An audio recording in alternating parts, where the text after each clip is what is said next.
Hi, I'm Greg Finn. And I'm Jess Budd. Welcome to Marketing and Clocks, ripped from the headlines. A deep dive into what's going on in digital marketing right now. Today's topic is from our episode number 49, Google Ads Pay for Conversions. And that was back at the end of December, but we have some information now. So it's time to do a deep dive with facts. With facts. So back in December, Google Ads announced PFC, or Pay for Conversions.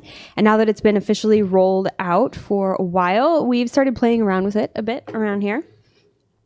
Yes, and a quick explainer behind Pay for Conversions. It's exactly what you think it is, right?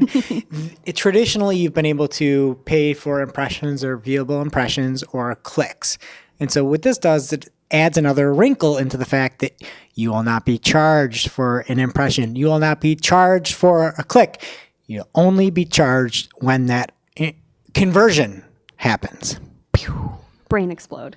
So to explain what this would be like and why Jess's brain just exploded there, it's like buying a pack of baseball cards, but only paying when you get the card you want. Like, that's the best analogy I could think of, that you're not paying for the pack. You're probably going to pay a little bit more for that card, but you're getting what you want. And that's why it's super cool.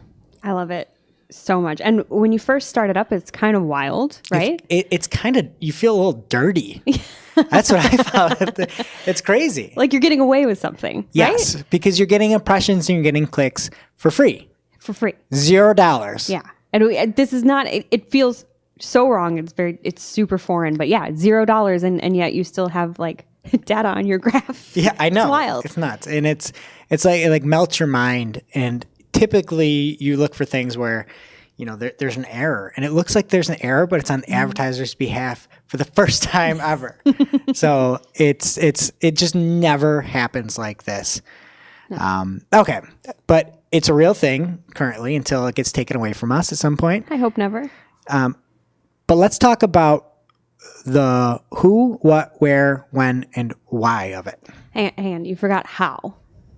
See, I know that that's technically like one of the W's and one of the 5 or 6. I don't know. I mean, it's an H, but there's a W in it. There's W then, but that's always been a cop out to me. Like, maybe you rename the word, or you just don't count that as part of it. You come up with a different word or something. Rename the word to what? Wow? There you go. Not the how, but the wow. The wow of it. I like that. That's from here on moving forward, it's going to be the wow. I love it. Okay. So the who behind Pay for Conversions is pretty simple. If you're a Google Ads advertiser that's using display campaigns, this could be for you. Furthermore, if your goal is impressions or clicks, this isn't for you. Mm-mm. This is only for the real performance marketers that are looking for conversions.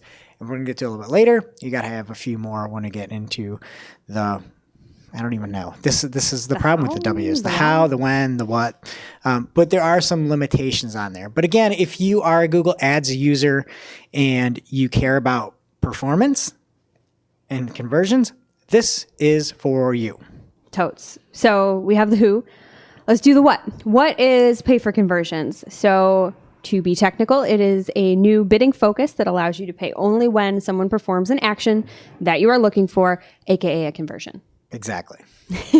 Furthermore, it does have some stipulations with which Greg alluded to a moment ago. It only works with target CPA and only on display campaigns. This is not for search. And target CPA is a bidding type in Google Ads where you are trying to get to a specific cost per action or acquisition, however you want to call it. So you need to be using that bidding type. Exactly. And there are 2 different ways that you can set it up depending on how you like to do things in Google Ads. Greg and I differ a little bit here, so we will run through both options so that you have it depending on what you like to do.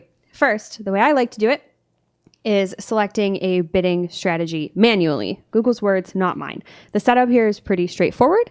You go into your bidding settings, in the campaign settings, you choose target CPA, again, as your bidding type. You set your CPA, and then underneath that, there's a little option for what you want to pay for, and you can select conversions. So you do that, you hit save, and boom, you're off. Yep. And that's where you should see in the other things that you could pay for. There could be impressions or viewable impressions and clicks. And you don't want those. No. And so the way that I was rolling this out, because it is a new feature, I took all of our previous display campaigns for my clients and I cloned them in what is still called Google AdWords Editor, even though it's Google Ads. And if you go to that Google AdWords Editor site, it says Google Ads Editor, but you download it and it's not what it says it is. Deceiving. Misleading, yeah. But anyway, so in Google Ads Editor, aka AdWords Editor, you can, what I was doing is I taking those display campaigns and cloning them, pausing them, bringing them back into the web interface, and then I would make that change there. And so when I cloned those pay-per-click campaigns with traditional target CPA, I could just then go in and make sure that the way that it needed to be was that I wanted to focus on conversions, which still should be there because they're target CPA campaigns. And then I could put that target CPA in, make sure that it is automatically maximized for conversions because it was a previous account, and pay per click. So either way, you can get to the same result. And with this setup, I guess they don't call it this guidance mode. It's guidance getting a bidding strategy. It's different here in that it's optional to put in a CPA, right, which is not the case if you do it the old way, the manual way. So which seems strange because the way I did it, I had to click on to add more information, put that target CPA in. But then what do you pay? It's pay for conversions, and I haven't run this, so disclaimer. Yeah. But you just be like, oh yeah, I got a conversion. I'm gonna pay you for it. Yeah. like okay. Here's $7 million. I hope not. Yeah, that doesn't make any sense. But it does. It says right on the screen, optional when you look at it. So we're not going to try it. But if you try it, let us know. Let us know what it says. All right. So there's a few different ways to get there. What else do we need to know? So yeah, either way that you set it up, the point is you have to choose pay for conversions because again, in the settings by default, I believe it says clicks, but then there's also that impressions option. You want to make sure that you select conversions. Something else of note is that there is an upper limit on the target CPA, and that's $200. Okay. And if you go over this, you will get a warning message and you might be overcharged. So don't do it. This isn't for you if you have some crazy, you have that $7 million CPA that you just talked about there. Not for you. And then one other thing that we'll get into in a minute is that it doesn't optimize for offline conversions. So anybody that is importing those conversions, we'll get there in a minute. But that is the what. So now, onto the where. Answer? Google Ads. I know we already talked about this. But really, where does this make sense? And I think that's the critical part here. So if you have conversions that you're tracking, where would you actually use this, right? So I just alluded to this, but you cannot do offline tracking. In reality, that is ripped from the Google blog post, is you can't use offline tracking. But in reality, it should really say not for import tracking. And when you set up a conversion in Google Ads, you have a few different options. You can do a website conversion, an app conversion, a phone call conversion, or an imported conversion, or import is what the tab is on there. And many people use import conversions and don't really know it probably, because if you import a conversion from Google Analytics, it is called an imported conversion. It is definitely an online conversion, but it is an imported conversion. And I had problems with some clients because that wouldn't work. They were not manually putting those in. They weren't importing them from Salesforce or anything like that. They weren't making a spreadsheet. It was coming in from Google Analytics, and we couldn't run pay for conversions. Did you get a warning when you tried to do it? Yes, I was losing my mind because it said you can't do it with imported conversions. And I didn't know that this was an account that we had inherited and that they had set it up with Google Analytics. So I kept trying to do it. I'm like, we're not importing conversions. None of these conversions that I'm trying to optimize for are imported whatsoever. They're automatic. And I'm reading this Google blog post and it says don't use offline conversion tracking. But in reality, you can't use it if you're pulling in those conversions from analytics. And it drove me bonkers and I lost hours of my time. So that is what the deal is. It has to be it has to be the website conversion tag from Google Ads. And then also finishing out this kind of where we would use this is that it's not for search campaigns. It's not for video campaigns. This at the moment is just for display campaigns only. Only at the moment. Hopefully that'll change. Not always going to be the case. You never know. But right now, that's the only way you can get it. Awesome. So let's go into the when, the next of the W's. When you meet certain conversion requirements is the big thing here. So this is not for the fair-weathered converter, somebody that's just converting once in a while, which hopefully isn't the case if you're doing your job. But in reality, your account has to have more than 100 conversions in the last 30 days in order to set this up. Again, not the campaign, because you're probably setting up a new campaign. This is account-wide. You need to have 100 conversions. And of those conversions, 90% of them have to occur within less than 7 days after the ad click. So if your post-click conversion journey is typically longer than a week, you're not going to be able to use this pay for conversion bidding. And one note, Jess, you had mentioned that those conversions are not at a campaign level. It's from an account level. From what I've seen, you still can get this done with 100 conversions, even from search campaigns. Yes. So it's not like it has to be, well, I need 100 campaigns from display. It's actually account level, which is sort of strange, but whatever. But it's huge and I'll take helpful. it. Yeah, absolutely. Okay. So there is one caveat if you're trying to get this up faster, and let's say that you're using smart display campaigns. Well, I don't know if you know what a smart display campaign is. We don't use them here at Cypress North, but it's when you allow Google to do automated bidding, automated targeting, and automated ad creation. Pew. Yes, and you give it up and trust the process, the machine learning and AI gods there. So if you are using smart display campaigns, A, bless your soul, and B, you only need 5 conversions in the past 30 days, according to Google. So that is, I guess, a nice little benefit for you poor fools that are using smart display campaigns. But, 5. So it goes from 100 to 5 That's a big in the last difference. 30 days. It's a big difference. That's a big difference. But I guess, nope, I'm not gonna say anything nasty about these campaigns. Okay, so that is when you can use it. And then one other thing, just as a PSA, just because with smart display campaigns and you set that up with the automated bidding and targeting and ad creation, you can do pay for conversions faster. Doesn't mean you should do it. We're not recommending that. We're not advocating for that. Make sure that whatever you're doing is something that you're proud of. And I've just never been proud of those campaigns that are auto everything. So Google's proud of them. Yes. Okay. And so that brings us really to the why W. So why would somebody use pay for conversions? And the answer is because it's incredible, right? Like you're actually paying when somebody performs an action that you like. And to me, that is like the most powerful thing in the world. We talked about it on our 2019 trends show and our forecast for what we think might happen, our predictions.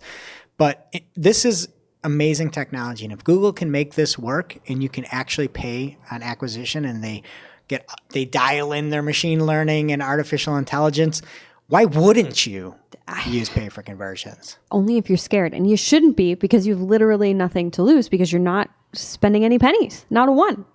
Yes. Okay.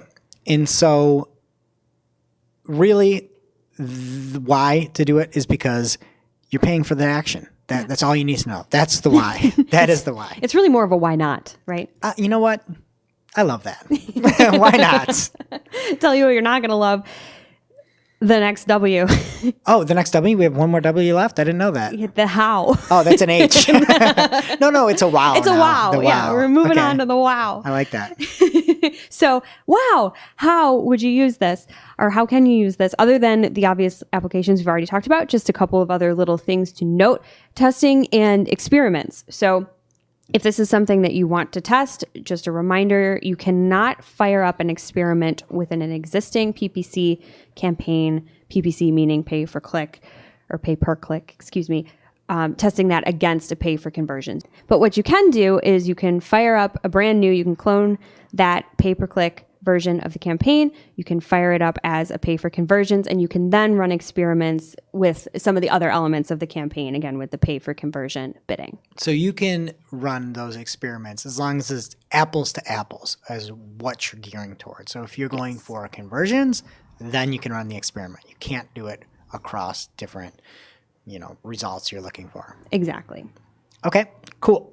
Another thing to note is that, like everything else in Google Ads, the budget may go over your daily budget by up to 2 times, and it will even everything out over that 30.4 divider that Google does. So again, if it does take off a little bit and it stays like that for a while, you will be recompensated. You're gonna, if you don't know what I'm talking about right now, you can look at the daily budget rules for Google Ads, and every campaign can go up to 2x the daily budget, and then there's some mathematics that get you your money back, and this will also be the same. So again, check that out, and don't get too scared if you see it spending a little more than you had hoped. Yes, never be scared. I mean, be scared sometimes. Be scared if you're not paying attention, because if you have a PFC campaign that you have set up and you want to use it as the basis of another campaign that you're spinning up, if you go into our dear friend AdWords editor, still AdWords editor, we're going to harp on that until they fix it. It can be a bit dangerous. So if you are cloning out a campaign that you have that was PFC and you push it live in AdWords editor and you go into the online interface, you will see that it has switched over to pay for clicks by default. So what the H, Google? I would love a heads up on that. So you should be checking on your campaigns anyway. And if you do that, you will obviously be alerted to this when you start to see that you're spending money and you don't have any conversions yet. So that's your disclaimer. If you copied a PFC campaign in AdWords editor, cloned it, and start seeing actual dollars and no conversions, you did it wrong. You did it wrong. Because it still, that functionality for some reason hasn't made it to AdWords editor. Maybe when they rename it, we'll have it. That'd be nice. Hopefully, yeah. But all you have to do is just pop into your settings and change it from clicks to conversions, what you're paying for, and you'll be back to normal. All right. So those are the 6 W's. Now let's talk about reality. The big R. The 1 R. In reality, I haven't gotten this to work well. I've tried some different things. I have some hope. I love the fact that there are impressions and clicks and $0. It still gives me goosebumps when I see that. Good goosebumps. But I haven't really gotten it to work well. What have you seen so far, knowing that it's been out for in reality a little over a month and a half? Yeah, it's definitely in its infancy, and you can tell I haven't found a lot of success with it either. But I have noticed that if you don't have ample budget and it can't give your campaign breathing room, it's not going to do anything. So I think it's really important for everyone that's testing this to remember you have to have ample budget. You have to give it the space to do what it needs to do, to play around, to learn. And really, I mean, it's about kind of showing proof of concept. And then you can always dial things back down. But if you don't have enough budget to start, not enough budget could be no budget at all. The other thing to pay attention to, at least in my experience, is your CPA. If it's not realistic, your ads are probably not going to show. You're not going to get any impressions. Right. And that should be in conjunction with the budget as well, so that you have room in there to have multiple conversions within the budget to your first point. And it also is reminiscent to me of Facebook ads in the early days, where you have to get some traction. You have to almost come in high, get some proof of concept going that, I can get conversions, and Google, you will get paid, or Facebook back in the day, you will get paid. And then once you see that, then you can try to knock it down. So I think that's how eventually I'm going to find better success with it, and something I'm trying now. Yeah. And far less than scientific. So please don't take my word as gospel here. But when I was playing around with this, what I found that worked for me CPA wise was being at least what the account average is. So not trying to be super optimistic, which I've done with other target CPA bidding, where I've scaled it back a little bit and it's worked. In this case, it needs to really be realistic. And so about the account average is a good place to start. Again, you can always change that later. Yeah, absolutely. And so this really is an amazing option that Google is giving us here. And that is my main takeaway with this is if we can get this to work, that would be phenomenal. The problem is many times when Google releases something, it takes a little while for it to be fully fleshed out. I think we've seen it with custom intent For sure. where it launched and it was a heck show. And then now it's something that we use quite a bit. I know we have a shared client that we dominate conversions with on custom intent. Or even some of the smart bidding options that were launched and didn't work. You know, they're now coming to fruition. So just because you don't find any success now doesn't mean you should give up on it. This is like very par for the course with Google that, again, you launch this product and you need to refine it. So, you know, maybe we can do this again in 2020 or something like that, or we could talk about it on our podcast. So subscribe today. But just because it doesn't work for you now doesn't mean that it won't. That it is tried and true Google fixing things and making it help. For sure. And what's the worst that can happen in this case? You get free impressions. You get free clicks. Right. I don't know. I mean, you're only going to pay if you get a conversion. So there's no reason not to test this again if you meet all the requirements and it makes sense for you. Absolutely. That is an amazing point. And it is an amazing opportunity for all of us paid search advertisers and just digital marketers in general. And that is it for this episode of Marketing O'Clock, ripped from the headlines, our deep dive into the wonderful world of Google Pay for Conversion. And remember, we're here to help. So if you're working with Google Ads and you need some support with any of these changes or others, just hit us up. And if you want to read more about what we discussed here today, head on over to marketingoclock.com for all the links and information. And while you're there, don't forget to subscribe to Marketing O'Clock so you can get access instantly to these deep dives, industry interviews that we do, and also our famous Friday news show. And we will see you next week.